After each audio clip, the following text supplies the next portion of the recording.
is not the dream. Like, right? Like, that's not the dream. So, like, yeah, the car has to acknowledge, the company has to acknowledge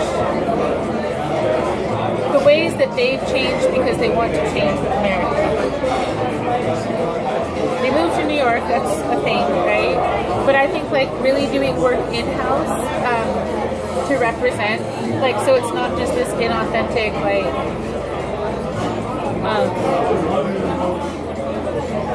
but also I just hate charity, like pushing people towards, like, you know, volunteer hours aren't inherently bad, but our job isn't to make money and give it away. Our job is to make sure that other people make more money, to share power, to like, right? So, like, they have to think about... Which is why I keep getting back to a living wage initiative in the desert. Well, that's like, yeah. I mean, but Cadillac too, like, so where do their organizational values match with making this kind of shift? Well, I think that the fact that they moved to New York... what do they pay people, though? Do they pay people 150% of living wage? Do they, like, what are they... There's no problem with pay at that level. So, right, so, but what are the things that they do to provide opportunities for people of color? What do they do for, like, what do they do to, like, think about the way they hold power, the way they, you know what I mean? Like, yeah, I don't think that that's even anything that we could even get into. But I agree that from the standpoint of equity and justice, and they have to stand for something. Yeah. They can't just be like about performance and technology. Like, nobody cares. Because that's a given. Well, if we're going to change when you're spending that much on a car, you would think that they're... And here's the other thing that nobody at the agency said. It's not like, you know, like a Ford F-150 pickup. All of the people in the red states, that's what they buy. Or they buy the GMC or whatever. They're selling 4, 5, 6, 700,000 units a year of the one vehicle. Who? Ford and Chevy. Car companies make most of their money selling pickup trucks. That's a fact. Do you know how many Cadillacs they sell? Cadillacs, all the brands a year, 150,000 in the United States. So it's not like they need 1 million people to buy a Cadillac next year or in 2020. They need 250,000 people to buy a Cadillac. So who are you talking to? Like, you don't have to appeal to everyone. We have to appeal to 250,000 people with the money to buy a Cadillac. Okay, and that's double what they've done in the last 5 years. Yeah, you know, they're selling a lot of Cadillacs in China. That's a whole nother story, which is an interesting story. But it's not like it's a Ford F-150 pickup. Yeah, the messaging feels redundant because it's not like the car is like...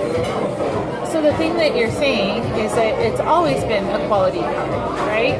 So, like, why all of a sudden, oh, we're fast, we're like... I mean, it's always been that. Like, there's no question there. They're leaning into technology and performance because they think that is the key to getting young people. Because what they need to do is they need to pull people out of Audi and BMW.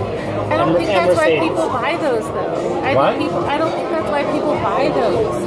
Older people, but younger people, like, they're not going to buy a car because it drives. I don't know, because I'm also, like, the least car person on the planet, but, like... No, they buy them because they're... quality, status... They say something about their... position in our society. So, like for example, to me, when I see a 3 Series BMW, I think, oh, kid at USC whose parents bought them the car. And then I add one more layer, and it's typically a young Asian girl. Yeah. And that's what we see in this city because that's what we see. But to other people, it means I can afford to buy a European sports car. I'm successful. I'm smart. I'm, stylish. When Bonnie came to the office and she saw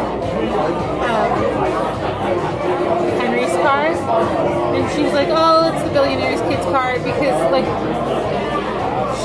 so my dad probably has like $500,000. Her dad probably has a couple $1 million, and he's come into it late in his life from inheriting it, and then like so flashy with cars, right? If you don't have to be flashy with cars if you don't feel like you have a point to prove. I don't think Cadillac wants to be the car of people that have a point to prove, because that's like a massive mountain to overcome. Because if the price point is good, then it should want to be the car of people that want a good car, and it's accessible and it's quality, but I would be a travesty. Like, it would be tragic to me to not address the issue of identity.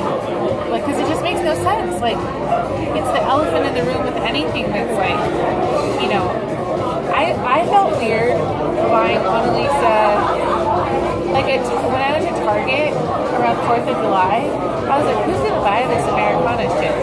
Like, who's going to buy the, you know. Mike's sister. Yeah, but I don't think a lot of people are like, I mean, when President Obama was the president, I would want to. But right now, no. That's half the country. I don't think you'd have to address it. You can't pretend it's not there. I don't think. I mean, what would be super cool is if you got like Jimmy Carter, President Obama, and like all those guys like driving Cadillacs in their do-goody work. Do-goodery, right? Like, not to be ashamed of being American. Because that's the thing you want to remind people. Like, that's the thing they have to hit, I think, is not to be ashamed of being American. Because I think a lot of people are feeling shame. Those are my thoughts.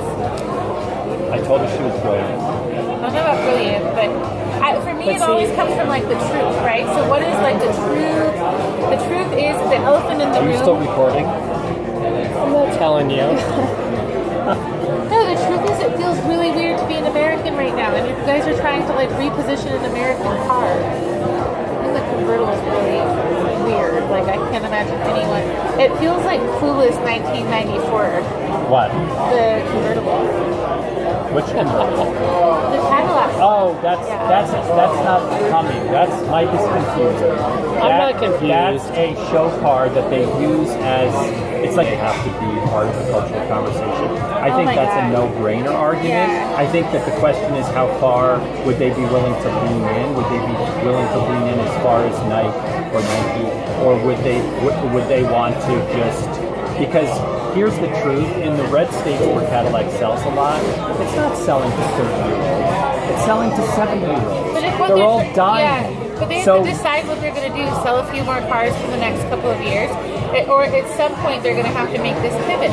Yeah. At some point, it's inevitable. Yeah, it's inevitable. Unless they want to die. Yeah.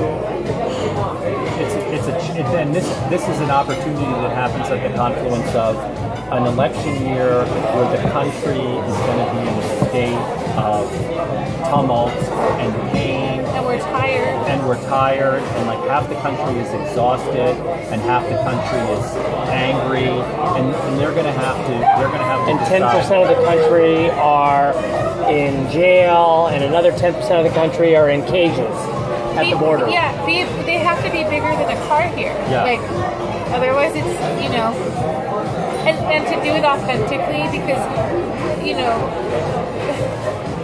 there's too many shirts at Target right now about, like, and I'm totally a feminist, but, like, now everybody's making feminism t-shirts, right? Like, it's got to authentically, so if they're going to do it, it's got to authentically, like, be introspective and then drive forward from that, not try to, like, pose something. Yeah. That's why the Kaepernick thing was so good, because it was authentic. It was, like, it's real.